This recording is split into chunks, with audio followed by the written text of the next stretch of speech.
NBA analyst Tim Legler joining us now. Legs, we still don't really know if Giannis will be on the court or not, but if the Bucks do have to go on without him, what's their potential path to victory in this series?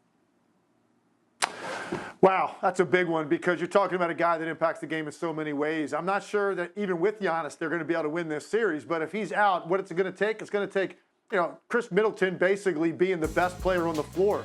I don't think they can win it if he's not. He would have to up his game even more than he already has. And he's shown that he's capable of doing that in big spots. But to carry them potentially for a whole series if Giannis doesn't play, that might be too tall of an order. They would also need Brook Lopez to continue to be roll back the clock, Brook Lopez, to Brooklyn days when he could go down to the low post and get you 15 or 20 points. They would need big-time defense also out of Drew Holiday and Pat Connaughton on Phoenix's guards.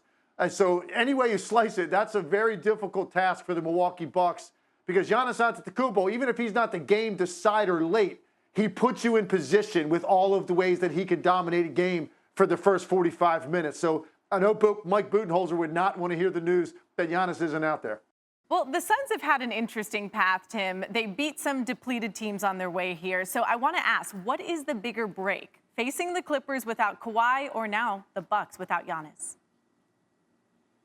Well, it's a tough one, but I'd probably say it's a bigger break for Phoenix to get the Clippers without Kawhi Leonard because, one, Kawhi was playing the best basketball of the season coming into that point when he had his injury. And secondly, he's the guy that's going to have the ball at the end of late game situations. So you've really got to deal with him as the game decider. For the Bucks, obviously, Giannis Antetokounmpo affects the game in a ton of ways, but he might not be the guy that's going to settle matters late. They still have Chris Middleton. They still have Drew Holiday out there to do that. So even if you get Giannis and the Bucks, with one game down a star player like that, it's going to certainly benefit the Phoenix Suns to maybe give them a leg up at the start of this series. But ultimately, I just think getting that break of Kawhi Leonard not being out there, you never know. Maybe it's the Clippers we're talking about in the finals instead of the Phoenix Suns. But I know they don't care about that. They're here. It's their stage. And they're going to play who's out there. They'll take a break if Giannis isn't out there for at least a game. All right. That's what the playoffs are all about. Survival of the fittest and the healthiest. And, hey, Phoenix made it this far. Thanks, Tim. You will be with us on SportsCenter tomorrow night and Thursday leading into Game 1 and 2 of the finals. So we will see you then. Thanks for watching ESPN on YouTube. For live streaming sports and premium content, subscribe to ESPN+.